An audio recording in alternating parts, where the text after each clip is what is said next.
Donc, vous vous rappelez, en juin 99, c'est vraiment une situation de crise pour le régime. Il y a une double crise. Il y a d'une part les gauches, la gauche extrême qui se met à remuer. Je vous ai raconté que le 11 juin 1899, il y a eu pour la première fois une très violente manifestation où les ouvriers et les intellectuels du quartier latin, enfin les étudiants, étaient mêlés. Et d'autre part, il y avait un danger militariste évident. Je ne vous ai pas dit, et il faut que je le dise maintenant, que le 23 février 99, la France avait été sur le bord de ce qu'on appellera plus tard un putsch militaire. Ce 23 février, c'était les obsèques du président de la République, Félix Faure, qui était mort brutalement, comme vous savez. On avait nommé à sa place Loubet. Félix Faure plaisait beaucoup à la droite nationaliste parce qu'on savait qu'il s'opposait à la révision de l'affaire Dreyfus, qu'il aurait voulu que Dreyfus restât condamné, tandis que Loubet, nouveau président de la République, inclinait plutôt à cette révision. Il était mort le 16 février, Félix Faure, et c'était le 23 qu'on allait lui faire des obsèques nationales. Obsèques nationales, le président de la République, vous vous rendez compte quel déploiement de troupes, on avait fait venir des tas de quantités de régiments, et il y avait une immense défilé militaire qui allait se produire dans Paris.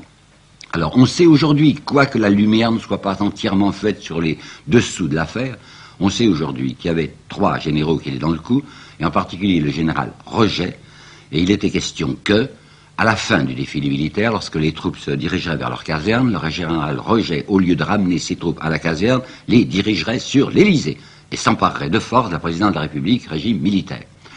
Finalement, il s'était dégonflé. Le général Roget était en rapport avec Déroulède, vous savez, le nationaliste Déroulède, chant du soldat, etc., avec Barès et d'autres, et lorsque les troupes sont arrivées place de la Nation, Déroulède, selon le plan prévu, se précipite, prend la bride du cheval du général Roget et lui crie « Mon général, à l'Élysée ». À ce moment-là, le général Roget est pris d'une surdité subite, il oublie d'aller à l'Élysée et il ramène tranquillement les troupes à la caserne. Il avait pris peur. Cependant, le comte de Paris, non, c'était même à ce moment-là Philippe d'Orléans, oui, le fils du comte de Paris, qui était le prétendant réaliste, avait, paraît-il, revêtu son uniforme militaire et il était tout prêt à suivre le général pour s'installer à l'Élysée. Il ne s'est rien produit. Mais on l'avait su, plus ou moins. On avait su, du côté de la gauche et de l'extrême gauche, que ce jour-là, on avait frôlé le coup d'État militaire, ce qu'on appellerait aujourd'hui un putsch fasciste.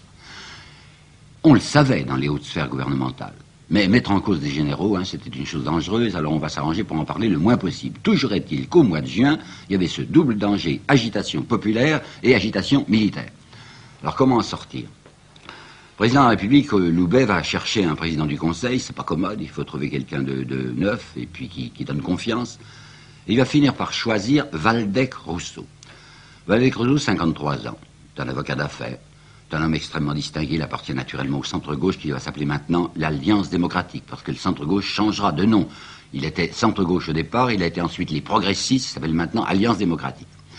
Ce monsieur Waldeck-Rousseau est entouré d'une grande estime, et il ajoute à son estime par son attitude britannique. C'est un homme qui parle très peu, qui a des yeux glacés, qui est inabordable, qui est très intelligent, et qui en impose, si je puis dire. Waldeck-Rousseau est carrément, au point de vue conservateur, un homme de droite, enfin tout à fait nettement. On l'a même vu aux dernières élections en 98, qui personnellement était allé s'opposer à des candidatures socialistes pour empêcher de passer Jules Guesde, qui se présentait à Lille, et pour empêcher de passer Jaurès, qui se présentait à Carmaux. Par conséquent, à gauche, on ne peut pas se faire d'illusions sur une attitude sociale, c'est un conservateur. Mais d'autre part, c'est vraiment un républicain, entendez-moi bien. Quelqu'un qui désire qu'on continue à avoir cette république bourgeoise, cette république conservatrice, et qui considère que ces casseurs de l'extrême droite, les bonapartistes, les putschistes, enfin les généraux, sont des imbéciles. Parce qu'ils sont capables de détruire une machine dont le fonctionnement est excellent. Waldeck-Rousseau a les yeux ouverts, il s'est aperçu que depuis 1871 et depuis 1879, c'est-à-dire la prise du pouvoir par les républicains, c'est un régime en or pour l'économie accaparée, enfin pour les affairistes. Alors surtout, il ne faut pas que des idiots détruisent une machine qui donne un rendement si excellent. Alors il est absolument décidé à faire ce qu'il va appeler, d'un mot séduisant, la défense républicaine. Il aura du mal à constituer son ministère, mais il les constitue avec une double idée. Alors, sa première idée, c'est de faire ce qu'on appellera plus tard une ouverture à gauche.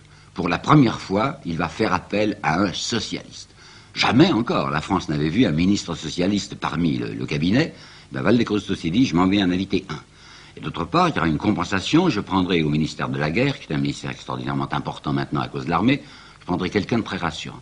Alors il va faire un étrange cabinet, où vous allez avoir Caillot, et M. Caillot, qui aura un grand rôle, comme vous le verrez tout à l'heure, était un homme qui s'affirmait partisan de l'impôt sur le revenu. Alors vous savez bien que l'impôt sur le revenu était détesté de la droite. Néanmoins, Waldeck-Rousseau dit « je vais faire appel à Caillaux ». Alors les gens de gauche vont se dire, avec un ministère où Caillaux prend sa place, l'impôt sur le revenu va enfin être établi. Et je vais prendre un socialiste. En réalité, comme nous le saurons par les carnets publiés en 1955 seulement du président de la République, Loubet, Waldeck-Rousseau avait donné, en tapinois bien sûr, en tout bas, des assurances à Loubet. Il lui a dit, écoutez, monsieur le président de la République, ne vous effrayez pas de ce que je vais faire. Ce que je veux, c'est avoir un cabinet qui obtienne le soutien des voix socialistes, des voix de l'extrême gauche. Mais rassurez-vous, il n'y aura jamais d'impôt sur le revenu. J'y veillerai. Quant à la présence du socialiste dans mon cabinet, ça ne sera pas dangereux. Je le tiendrai dans ma main pour qu'il n'en fasse pas trop. Alors en effet, le 26 juin 1899, ce ministère se présente. La droite n'est pas rassurée, elle ne sait pas, est-ce que Waldeck-Rousseau serait un traître? Est-ce que quelqu'un qui a pris Caillaux et qui va prendre ce socialiste Mirand ne serait pas quelqu'un qui est en train de nous abandonner? Si bien qu'il va frôler l'échec, et il faut qu'un vieux radical, Brisson je crois, fasse le signe maçonnique de détresse. Je ne le connais pas bien, mais il paraît que c'est un signe, levant les mains au-dessus de sa tête, pour indiquer aux francs-maçons de l'Assemblée, allez-y. Les francs-maçons à ce moment-là sont presque tous des conservateurs au point de vue social. Allez-y, n'ayez pas peur, Waldeck-Rousseau ne nous trahira pas. Toujours est-il que ce 26 juin, avec une très faible majorité, il obtient que son ministère soit accueilli par la Chambre. Qu'est-ce qu'il a mis au ministère de la Guerre? Il a mis Gallifet. Je ne sais pas si vous vous rendez compte. Gallifet, c'est un général qui ne s'était pas tellement illustré militairement, mais qui s'était terriblement illustré au moment de la répression contre la Commune. Gallifet s'était même spécialisé dans une chose particulièrement horrible, c'était ce général Gallifet qui se faisait charger chaque fois, chaque jour, lors de la semaine sanglante, c'est-à-dire la semaine de la répression, entre le 21 et le 28 mai 71, c'était lui qui se faisait charger de conduire les captifs, les prisonniers qu'on avait fait, prisonniers communards, de les conduire jusqu'à Versailles.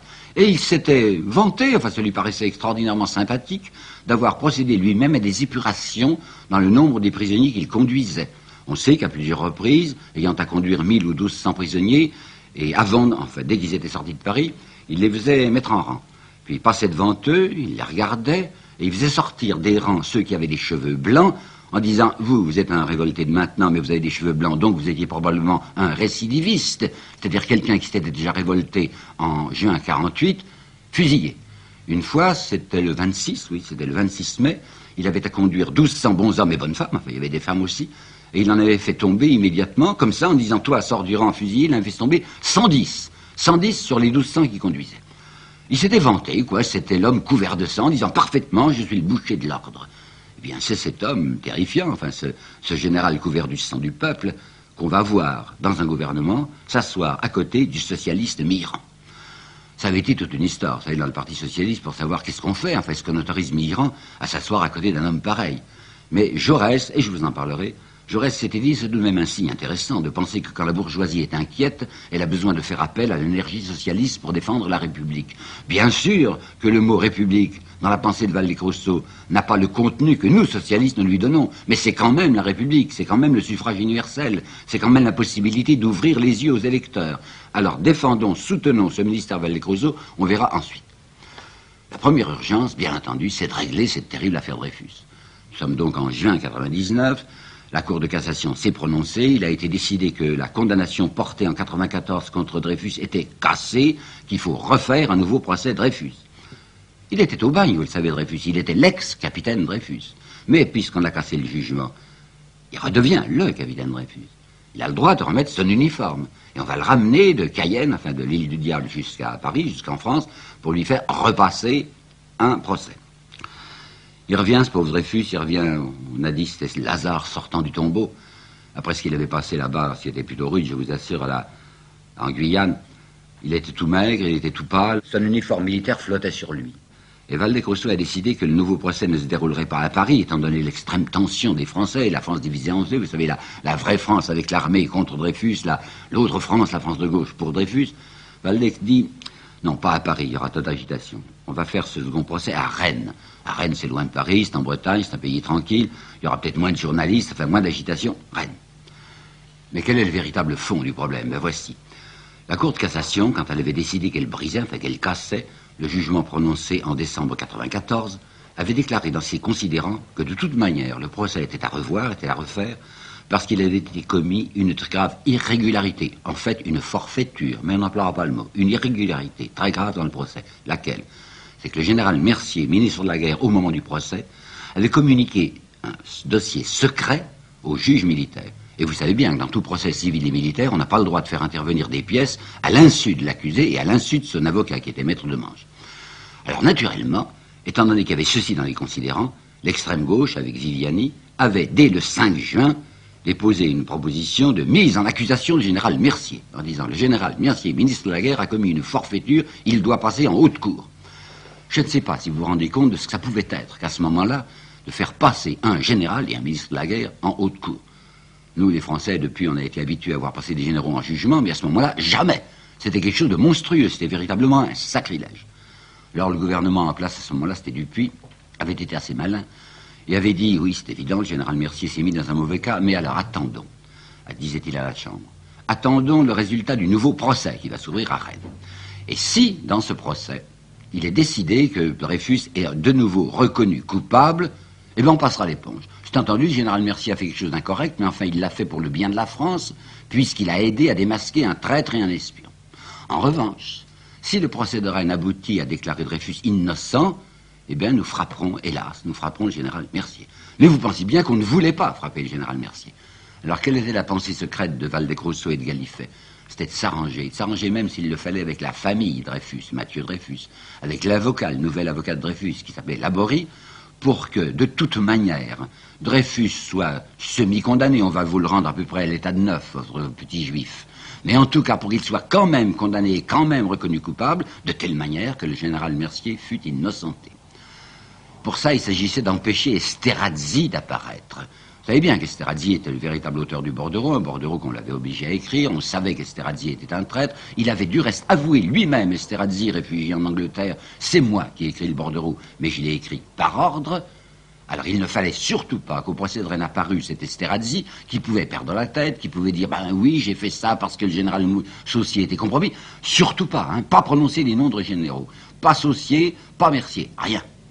Alors à quoi ça va aboutir? Ça va aboutir à ceci, à un jugement invraisemblable, prononcé le 7 septembre, non, le 9 septembre 99 par le tribunal de Rennes, qui va recondamner Dreyfus, mais avec circonstances atténuantes. On n'y comprend rien, On se demande ce que peuvent être des circonstances atténuantes d'un traître. Cette fois du reste, le jugement n'a pas été prononcé à l'unanimité, il a été prononcé à la majorité des voix. Sur les 7 juges militaires, 5 l'avaient reconnu coupable, 2 avaient dit qu'il était innocent, mais enfin il y avait la majorité, donc Dreyfus était de nouveau reconnu coupable. Mais on s'était déjà arrangé, c'était entendu avec Valdez-Grousseau et le président de la République, que cette condamnation de Dreyfus n'aboutirait pas à ce que Dreyfus repartît au bagne, pas du tout, on allait faire intervenir une grâce présidentielle, on allait gracier ce Dreyfus. Et 10 jours après cette drôle de condamnation de Rennes, il avait été entendu en effet que Dreyfus était rendu à la liberté, il était gracié. Vous vous rendez compte de l'opération? C'était admirable ce que faisait au fond Gallifet. Il était d'une intelligence exceptionnelle.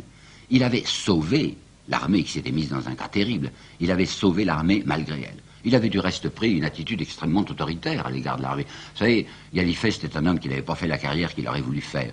Il desséchait d'être ministre de la guerre. Il avait flatté et entouré de flagornerie Gambetta, lorsque Gambetta avait été un moment au pouvoir en 81, pour obtenir de lui qu'il fût ministre de la guerre. Le voilà maintenant. C'est un homme qui n'était pas très aimé dans l'armée. Il avait un passé assez lourd, vous savez, il avait fait sa carrière grâce aux complaisances de sa femme. Alors il avait des rancunes. Et il était trop content d'être maintenant ministre de la guerre pour appliquer des sanctions à des camarades qu'il détestait. C'est pourquoi on va le voir, par exemple, frapper le général Négrier, il lui inflige une sanction, il détestait Négrier, parce que Négrier s'est occupé de politique. Et Gallifet dit, l'armée c'est la grande muette, l'armée ne doit pas parler. On lui fait on lui fait la gueule, pardonnez-moi, on lui baffoie, c'est comme ça qu'on dit quand on parle bien. On lui baffoie au Jockey Club, dont il était un membre éminent. On dit, c'est un homme qui traite des généraux d'une manière inadmissible.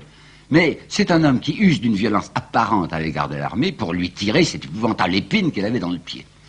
Du reste, la grâce que l'on accorde à Dreyfus, c'est très humiliant cette grâce notée.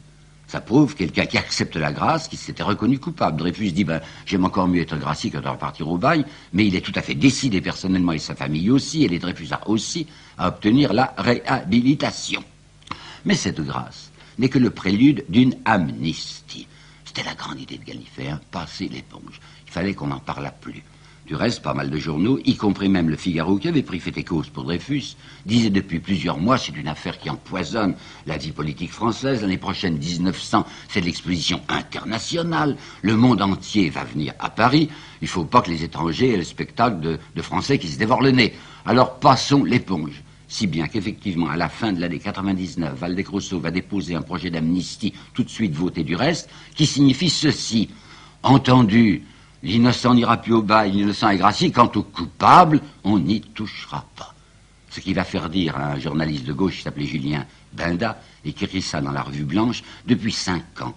On nous répète que nos généraux sont insoupçonnables, et maintenant on s'empresse de les amnistier d'avance. Toujours est-il que le tour était joué, l'armée était sauvée, Gallifet envoie une circulaire à tous les chefs de corps en leur disant « L'incident est clos ». C'est assez beau, hein, ce mot incident à propos de l'affaire Dreyfus.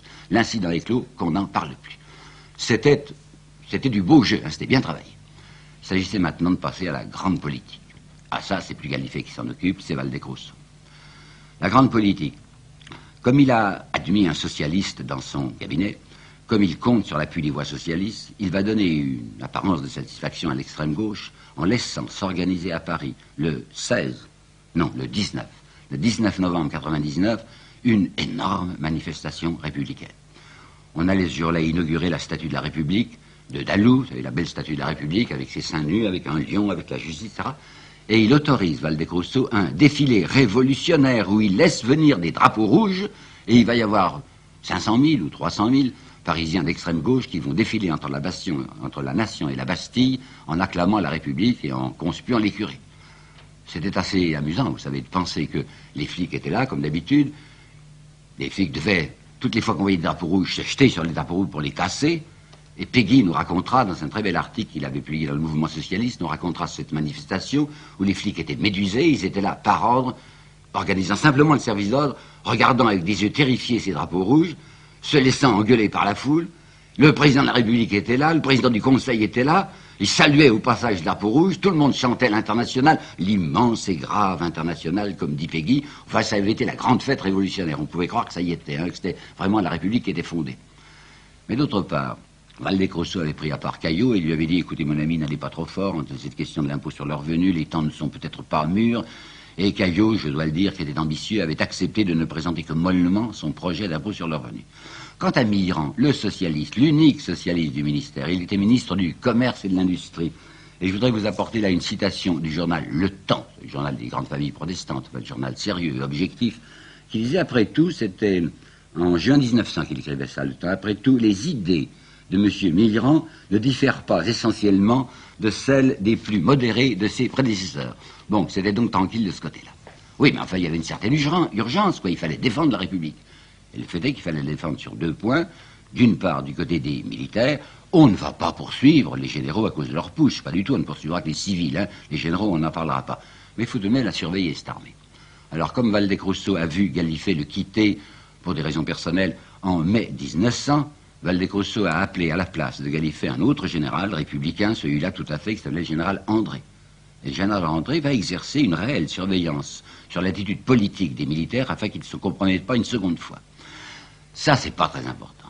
Ce qui est très important, c'est qu'étant donné qu'il y a cette poussée socialiste et une montée des faubourgs, enfin pour réclamer un peu de justice sociale, pour pouvoir vivre, pour pouvoir respirer et élever leurs gosses, alors qu'est-ce qu'on va faire? Eh bien, Waldeck-Rousseau va recommencer le coup de Jules Ferry. Vous vous rappelez que Jules Ferry, en 79, s'était dit, mais il y a un danger rouge qui commence à revenir. Alors il faut absolument faire une diversion salvatrice. Il faut orienter l'esprit des masses, non pas du côté des coffres-forts, mais du côté des curés. Et le fait est, vous savez, qu'en 1900, l'Église, les ecclésiastiques français, s'étaient mis de nouveau, comme sous MacMahon, dans un bien mauvais cas. Ils avaient pris parti massivement contre Dreyfus. Les gens qui défendaient Dreyfus disaient, nous parlons au nom de la justice et de la vérité. Et on voyait la presse catholique ridiculiser ces mots-là et appeler les Dreyfusards les justiciards et les véritards. Je vais vous apporter des citations. L'archevêque de Toulouse, par exemple, à la veille des élections de 98, avait lancé à ses diocésains un mandement où il dit « On ose s'en prendre maintenant à nos chefs militaires. C'est une véritable insurrection contre la justice. Ce que veulent les gens de gauche, c'est réhabiliter un traître, Dreyfus, et accabler un innocent. » C'était Esterhazy. Il y avait La Croix, qui était le grand journal des Assomptionnistes du révérend Père Bailly, La Croix avec ses 108 éditions provinciales qui faisaient 1 million d'exemplaires. Et La Croix se déchaînait contre les Dreyfusards. Et La Croix disait qu'il fallait absolument arracher la France aux traîtres. Il y avait eu une souscription lancée par la libre parole de Drummond, souscription en faveur de la veuve du colonel Henry, l'homme qui avait fait le faux et qui avait avoué faire le faux et qui s'était suicidé. Alors on avait vu dans cette souscription des choses abominables. 300 ecclésiastiques qui avaient officiellement, avec leur nom, participé à la souscription, 3 curés demandant, enfin donnant 100 sous, pour appliquer, écrivait-il, pour appliquer leurs 30 doigts sur la figure immonde du juif Renac. Il y avait un certain abbé Cross qui avait osé écrire ceci pour une descente de lit en peau de youpin, afin que je puisse la piétiner le matin et le soir. Il y avait le révérend père Didon à une distribution des prix d'un collège religieux, bien sûr, sous la vice-présidence du général Jamon, qui était du Conseil supérieur de la guerre. Il faut sévir, il faut frapper, avait dit le révérend père Didon. La force armée, ainsi employée, n'est plus une puissance brutale, elle devient énergie bienfaisante.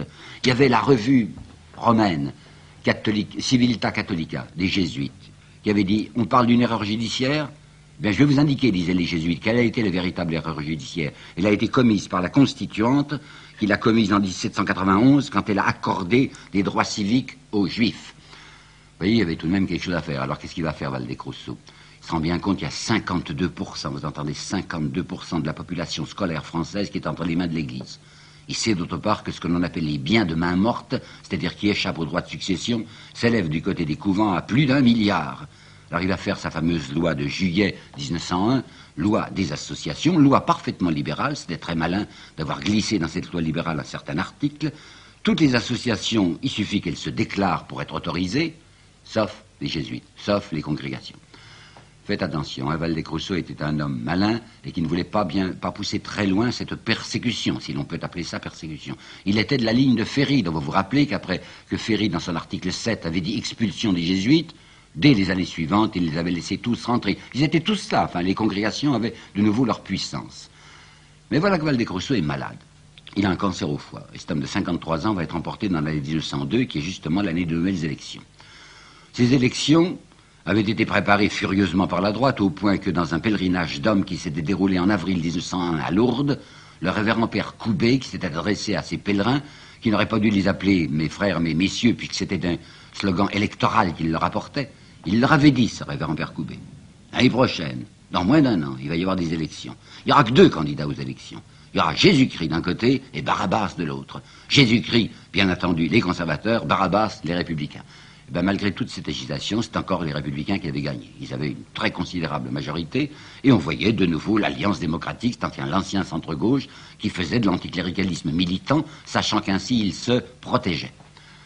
Qui va prendre le pouvoir maintenant, puisque Waldeck est malade et s'est retiré? Eh bien, c'est ce qu'on appelait le vieux père Combe. Il a 67 ans, c'était un sénateur de la Vendée, qui autrefois avait été séminariste, avait pensé qu'il n'avait pas la vocation, s'était fait médecin, un homme de paix, vous savez, un homme tranquille, extrêmement désintéressé et loyal, en ce sens que dans son programme, il va mettre l'impôt sur le revenu, la nationalisation des chemins de fer, et même les retraites ouvrières, et lui, il a l'intention de le faire. Alors que je vous ai dit que Valdez-Crousseau avait mis un programme fictif, rassurant le président de la République, disant « je ne le ferai jamais ».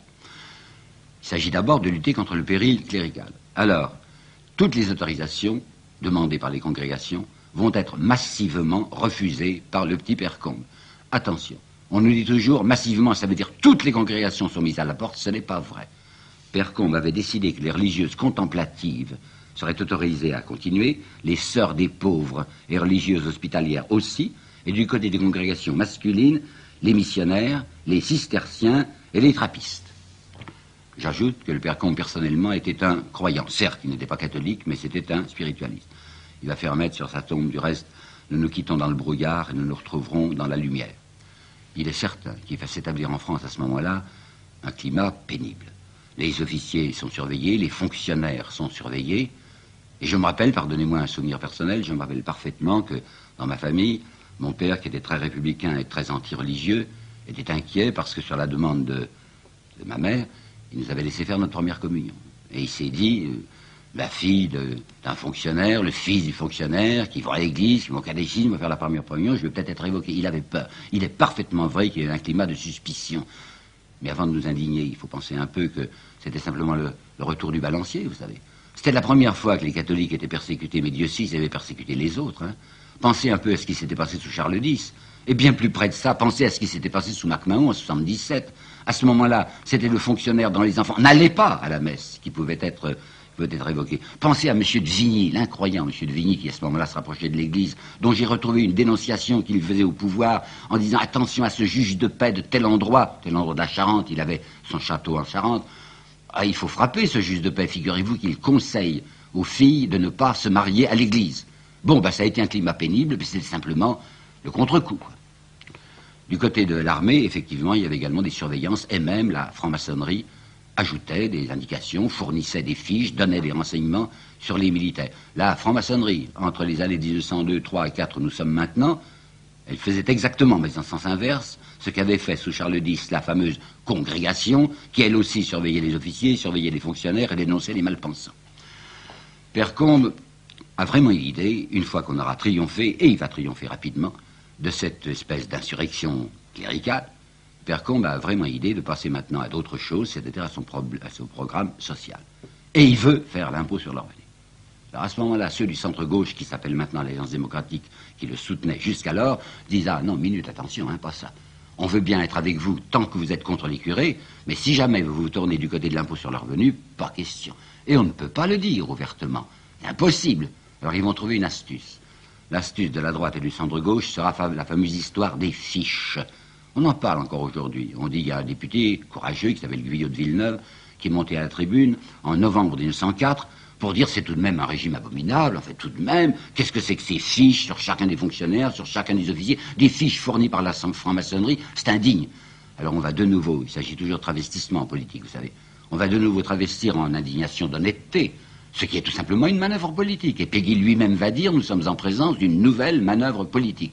Jaurès fera à ce moment-là un discours admirable pour dire sera dupe qui voudra, sera complice qui voudra, je sais ce qu'il y a derrière le problème des fiches.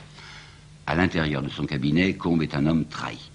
Il a été obligé de mettre aux finances, succédant à Caillot, Rouvier. Rouvier, c'est l'homme des banques.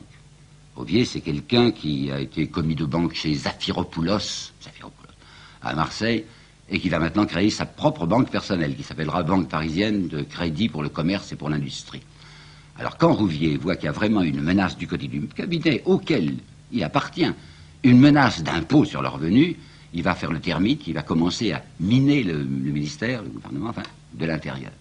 Et l'affaire des fiches va permettre à un homme comme Mitterrand, qui était autrefois, il n'y a pas longtemps, un socialiste, et qui maintenant regarde du côté de son avancement personnel, ça va permettre à Mitterrand de faire 2 interpellations successives. Dans la première, où il reproche au gouvernement Combes de ne pas s'occuper assez des problèmes sociaux, et la deuxième interpellation sur l'affaire des fiches, où il va lancer un mot qui aura un énorme succès. C'est un régime abject, écrit-il, un régime abject, qu'aucun honnête homme ne peut tolérer. Non, je me trompe. Il a parlé non pas d'un honnête homme, mais il a dit que les honnêtes gens ne peuvent pas tolérer. Et vous savez bien la signification politique du mot honnête gens, qui avait été créé par Lafayette. Ça voulait dire les possédants. Alors, de vote en vote, Combes voit tomber sa majorité. Au début de janvier 1905, il n'a qu'une majorité extrêmement faible, alors il décide de démissionner. Il démissionne fin janvier 1905. Qui est-ce qu'on met à la place? Qui est-ce que le centre-gauche met à sa place? Rouvier, l'homme des banques. Ça, on est tranquille. Avec Rouvier, il n'y aura pas d'impôt sur le revenu. Par conséquent, une fois de plus, l'argent avait gagné. Et ce qu'avait dit Clémenceau en 98 se vérifiait. Ils seront toujours les plus forts.